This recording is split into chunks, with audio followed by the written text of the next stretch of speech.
Hello, my friends on YouTube.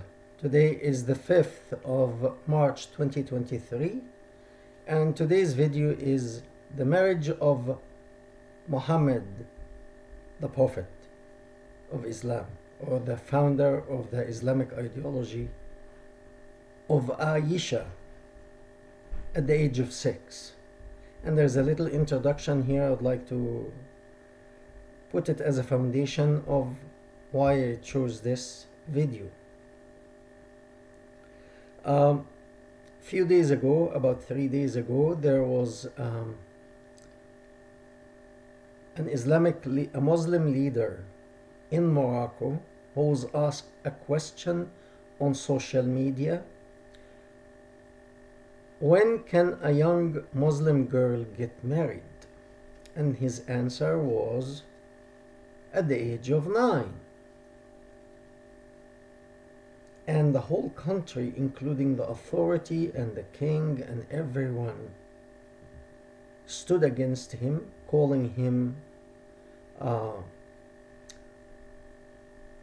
as if he's a lost man, and he is encouraging immorality in the land. And this is very interesting, because the founder of Islam married a young girl at the age of 6. Well, he spoke to her parents to marry her when she was 6. At this time, he was 51 years old. That's the age of her grandfather, especially at this time in Arabia. 1400 years ago, the boys used to, because the lifespan was not so long, so people wanted to reproduce quickly so that they will leave lineage. So boys normally would get married at the age of 16, and the girls at the age of 14, 15, something like that, 14, 15. But 6 and consummate at 9, especially with an old man. I mean, he is not 51 is not old, but he's old in comparison to the 6 years old. So why the people of Morocco are standing up and calling this man he's a corrupted mind man, he's bad, he is calling for destruction of the family. They're accusing him of all kind of stuff. Why aren't you going back to your own teaching? Didn't the Prophet of Allah marry a young girl at the age of 6 and consummated the marriage with her at the age of 9? Why is it allowed for the founder to do that and not for the follower? I mean, you follow him in everything. He says you can marry 4 wives, 4 women, and many people follow him in doing that. Until 1964, before the United Nations stops the buying and the selling of human beings, people in all of Arabia used to import slaves from Mauritania until today, actually. But today is done secretly. Why? Because the religion allows it. Even though the United Nations stopped it and all nations had to sign. So externally, yes, Arabia, externally it looks like they don't have any more slavery. However, reality is Mauritania is still supplying Saudi Arabia, Kuwait, all the Gulf region with black slaves from Africa, especially girls, until today. So if the boss, the founder, have done that, why do you accuse the person who is merely answering the question according to the tradition. He didn't bring anything out of the books. That is the tradition. Some people say, no, it was a special case for the Prophet. What? The Prophet was a special case, special situation. You know what? Any prophet should be a special situation. That means he should carry the highest level of morality, the highest level of goodness, to be an example for his followers. So that was his highest. Why do you blame the Muslim leader of today for applying the same thing, basically? And he was not applying it to himself. That was a question. Let's say a person sends a letter or a question to a Jewish rabbi. I want to murder my neighbor. And then the Jewish rabbi answers, no, because according to our faith and tradition, one of the 10 Commandments, it says, thou shalt not murder. And then you take this Jewish rabbi and accuse him of being lost, and he is trying to destroy the tradition of the Jewish people, and he's twisting the Jewish tradition or the Jewish faith. No, he's not. He's saying what's in the book. Whether it's good or bad, I don't care. He is answering according to what's in the book. And this Muslim leader, this Muslim imam, was giving the answer as it is in the book and as the founder of Islam have done it. So why are you accusing him? Now, that brings me to a question. That little girl, when she was 6, she was not an orphan. She had parents. My question, you see, if she didn't have parents, because let's face it, some kids, their parents are dead and they actually suffer a lot.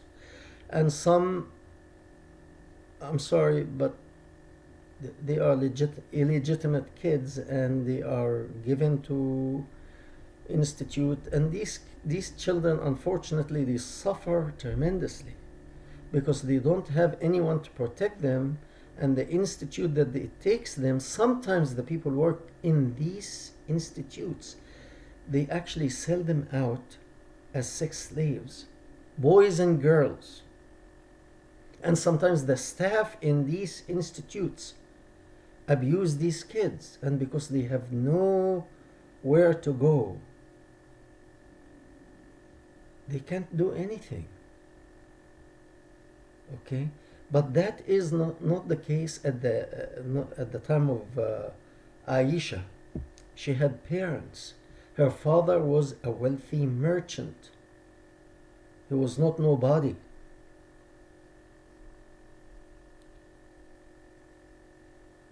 And if I'm putting myself in his position, if my boss or my friend, similar age to my age, let's say I'm 51,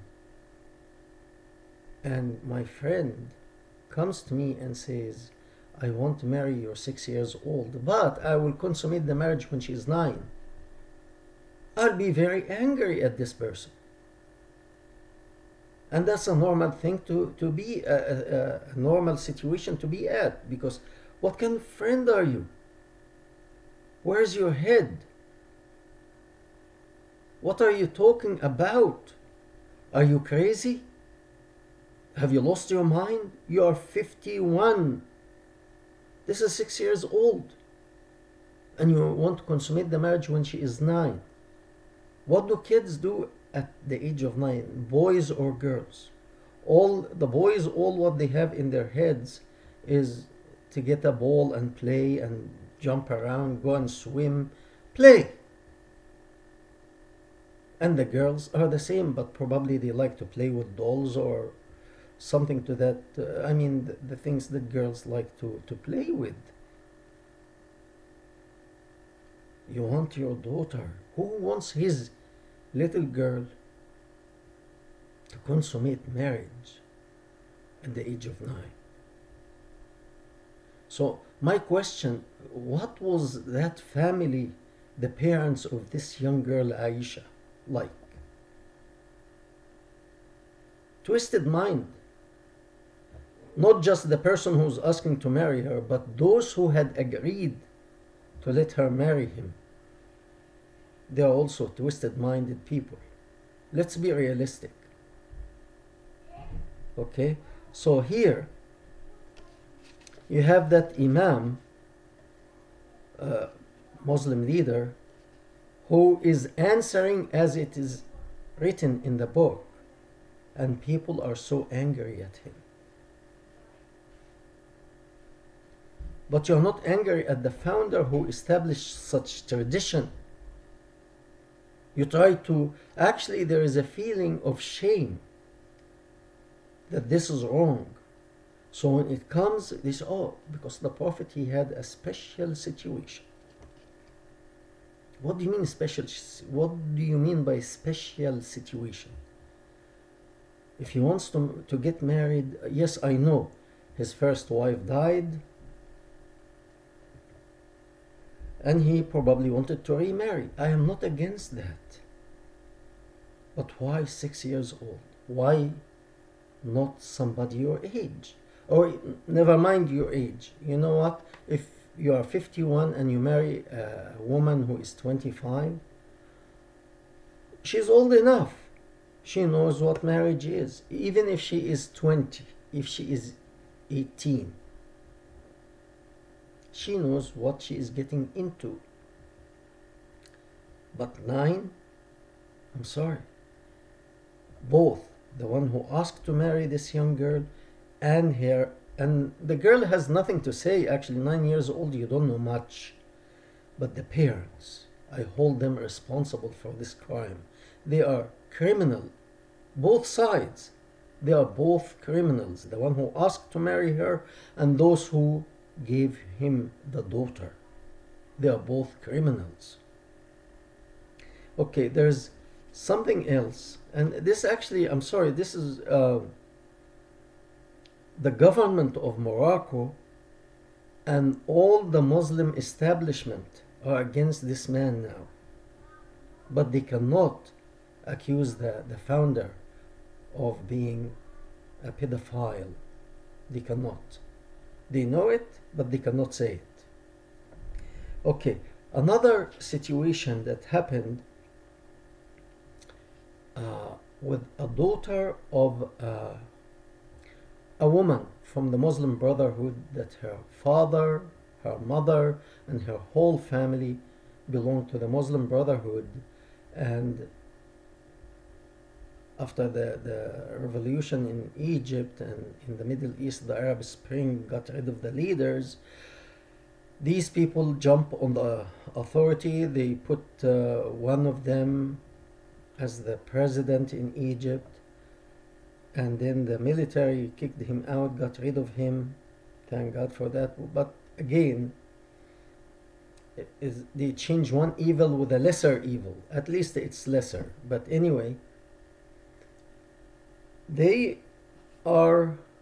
she's punished that she was asking for donation to help the Islamic cause. And we have Buddhists who ask for donation to help their cause. Jewish, they ask for donation to help their cause. Christian, all religions ask for donation to help their cause. I can't say which cause is good, I'm not saying which cause is good or which cause is evil or bad or whatever. But traditionally, religion gather donation from the followers to do whatever they want to do with the money. They tell their followers, and the followers willingly accept. If they accept that cause, they send the donation. It's not taken by force. It's not jizya. It is paid willingly. I don't agree with the Muslim Brotherhood. I don't agree with their teaching. I don't agree with Muhammad. I hope the whole religion will collapse soon. However, a person is free to believe whatever he or she wants to believe. Okay?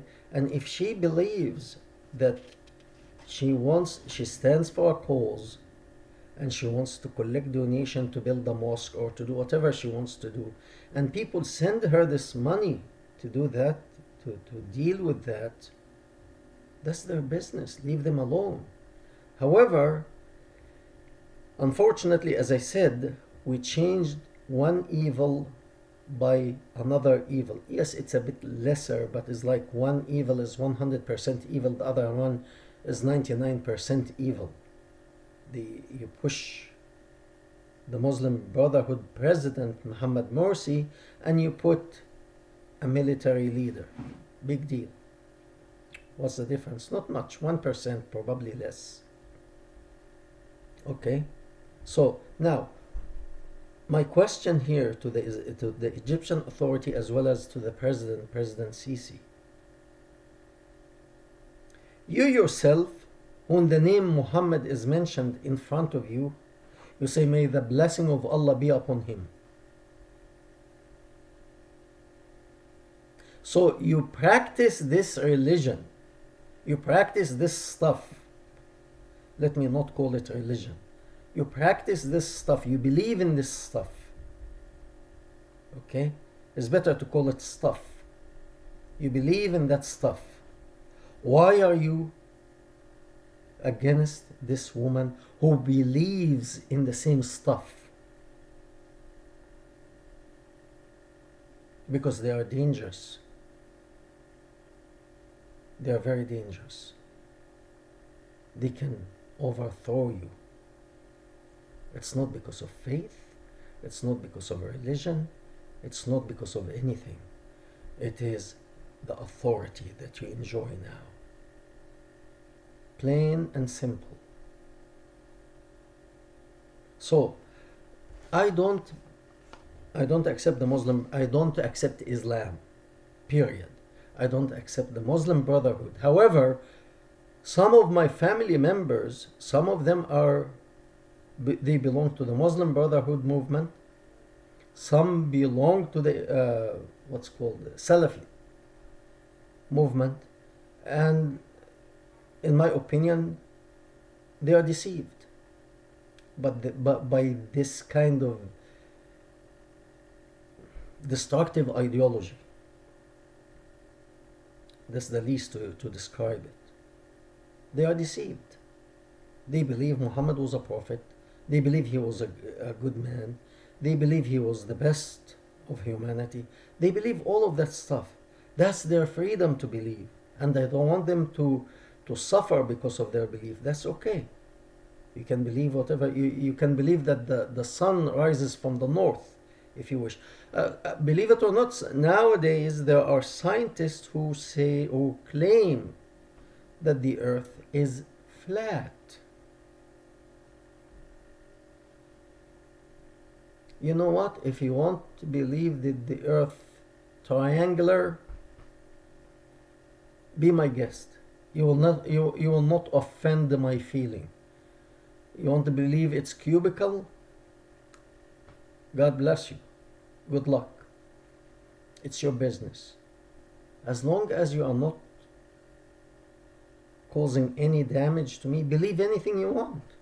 Anything. But once you bring the sword or the gun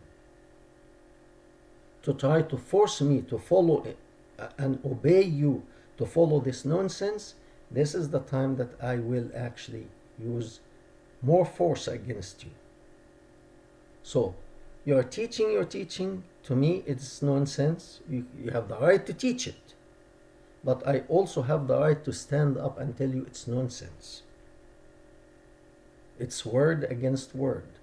It is whoever gives the better ideology wins. We thank you very much and we hope to hear from you.